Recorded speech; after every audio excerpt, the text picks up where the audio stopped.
서 2장 말씀을 읽게 됩니다. 우리 야고보서 공동서신에 이어서 두 번째 베드로전서 2장입니다. 2장의 말씀을 읽으면서 우리가 함께 묵상할 주제가 신령한 젖을 사모하라. 신령한 젖을 사모하라. 왜 신령한 젖을 사모하라 말씀하셨는가? 우리 2절 말씀을 먼저 함께 읽습니다. 갓난 아이들 같이 순전하고 신령한 젖을 사모하라. 이는 이로 말미암아 너희로 구원에 이르도록 자라게 하려 함이라. 아멘. 순전하고 순수한 그런 뜻입니다. 순수한 말씀을 사모하라. 그 다음에 신령한 말씀. 여기 신령하다고 하는 이 단어가 세 가지 의미를 갖습니다. 첫 번째는 영적인, 두 번째는 이성적인, 세 번째는 합리적인. 그런데 본문에서는 영적인 이런 뜻입니다. 그러니까 순수하고 영적인 젖, 이건 말씀이죠. 그러니까 순수하고 영적인 말씀을 사모하라. 사모한다는 것이 어떤 의미일까요?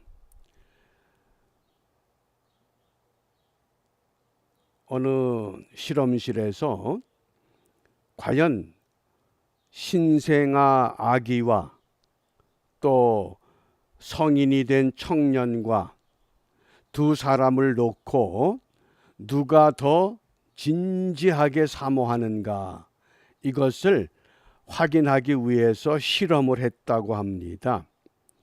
이 젖병을 똑같은 모양의 똑같은 양의 젖병을 신생아에게 물려주고 청년에게 물려줍니다.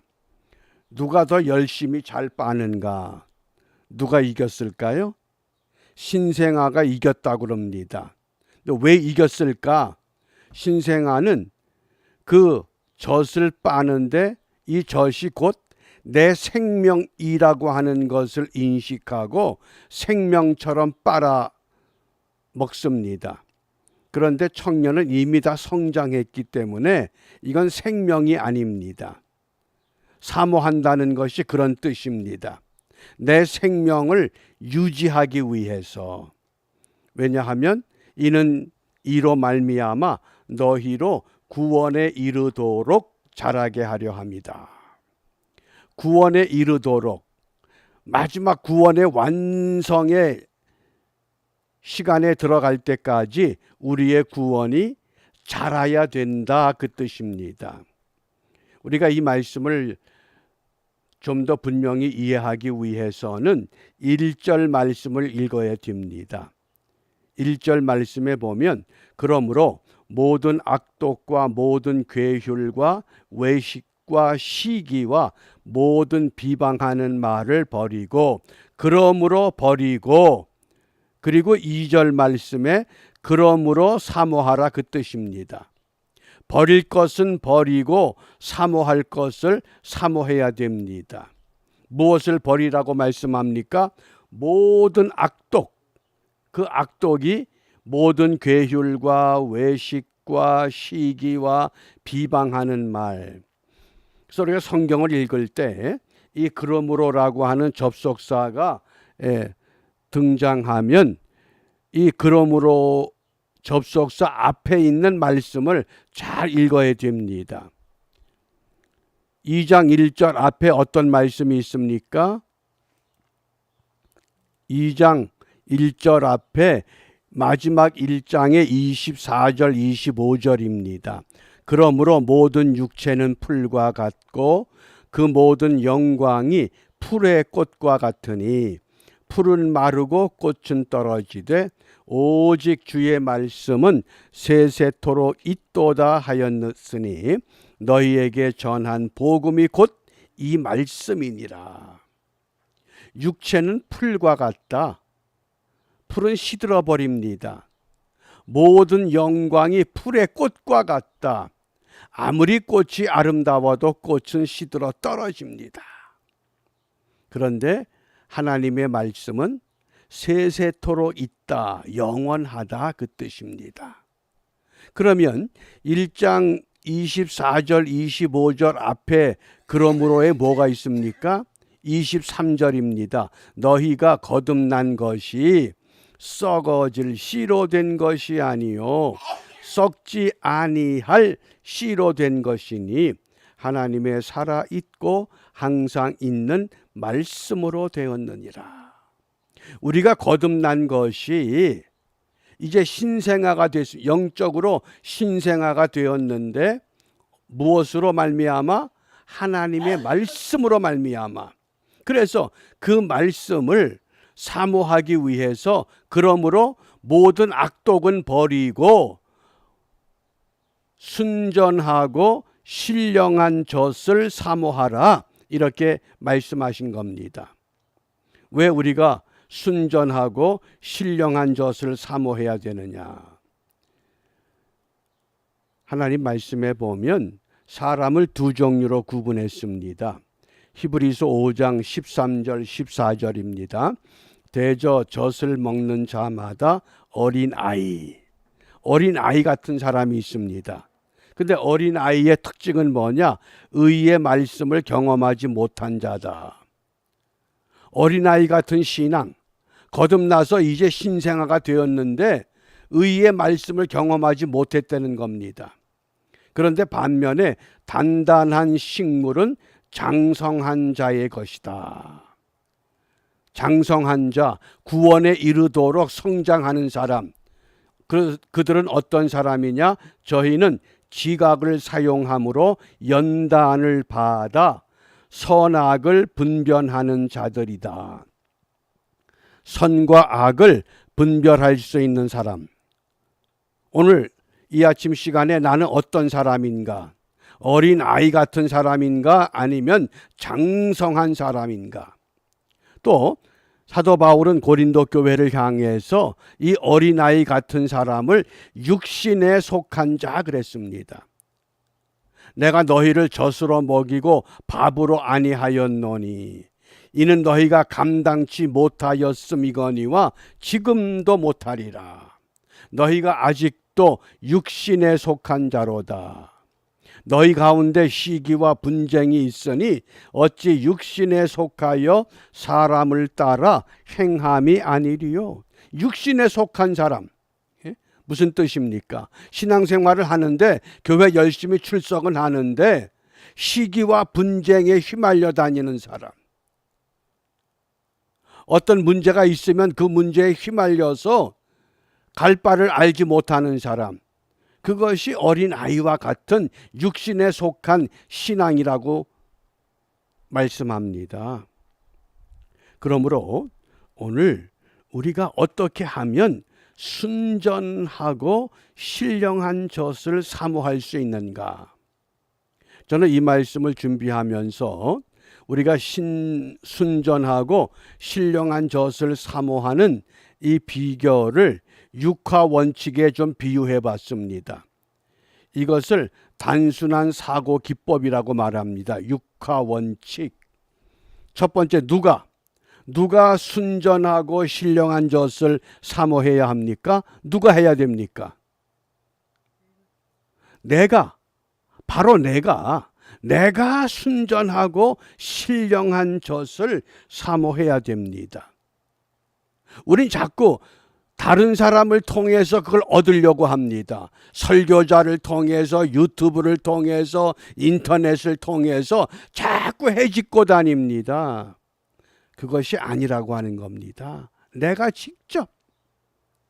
어린아이가 그 청년하고 젖병을 빨아들 때에 왜 어린아이가 이기느냐? 그게 내 생명이기 때문에 그렇습니다. 왜 내 생명을 누구를 통해서 얻으려고 그럽니까? 그래서 내가 두 번째 언제 순전하고 신령한 젖을 사모해야 됩니까? 주일날만? 예배 때만? 언제냐? 탈무드에 보면 세 가지 소중한 금이 있다 그러죠. 첫째는 황금, 두 번째는 소금, 세 번째는 지금. 언제? 지금. 바로 이 자리에서. 그러면 왜 순전하고 신령한 젖을 사모해야 되느냐? 왜 사모해야 된다고 오늘 베드로 사도를 통해서 말씀합니까? 너희로 구원에 이르도록 자라게 하기 위해서. 우리가 자라야 됩니다. 생명으로 태어났는데 그 생명이 성장하지 못한다고 하는 것은 문제가 있는 겁니다. 그 문제를 빨리 우리가 진단해서 원인을 제거하고 성장하는 방향으로 우리가 세워야 됩니다. 그 다음에 무엇을 우리가 순전하고 신령한 젖을 사모합니까? 그것은 살아있는 하나님의 말씀. 예? 내 귀에 듣기 좋은 말씀이 아닙니다. 살아있는 하나님의 말씀. 과거에 루터가 종교개혁을 일으킬 때에 핵심적인 요소는 믿음이었습니다. 믿음으로 구원받는다. 이제 오늘날은 2차 종교개혁이 필요한 시대입니다. 왜 그렇습니까? 믿음으로 구원받는 것은 누구나 다 알고 있습니다. 그런데 따라오지 못하는 게 뭡니까? 그게 야고보서입니다. 삶이 뒷받침을 못 해주는 겁니다. 너희는 세상의 소금이고 너희는 세상의 빛이라고 하는데 소금과 빛으로 삶이 되질 않기 때문에, 그래서 오늘 우리가 결단해야 됩니다. 정말 순전하고 신령한 젖을 내가 사모해서 이 세상에 소금과 빛으로 드러날 수 있는 삶을 회복해야 됩니다. 오늘날 교계가 두 진영으로 나누어집니다. 흔히 좌파다 우파다 그러는데, 좌파의 핵심 사상은 진보주의입니다. 진보주의. 왜 교회가 진보주의가 됐느냐? 하나님이 이 땅에 메시아를 보냈을 때에 나만 예수 믿고 구원받으라고 한 것이 아니라 이 세상을 구원시켜야 된다.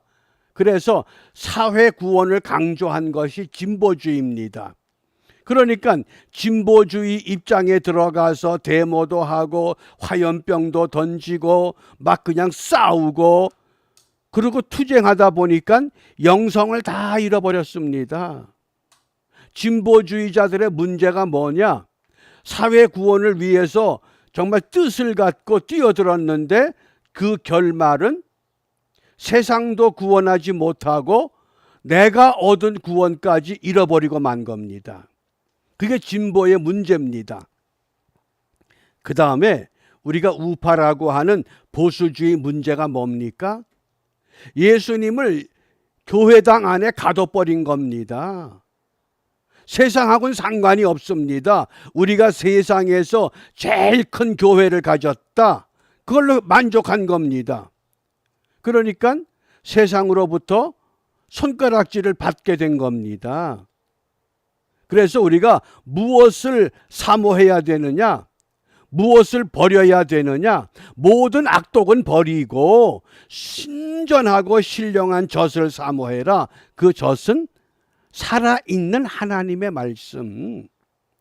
내가 듣기 좋은 내 이성과 내 생각과 일치가 되는 그런 말씀이 아니라 우리의 영을 자극해서 내 잠자는 영을 깨우는 그 말씀, 그것을 우리가 사모해야 됩니다.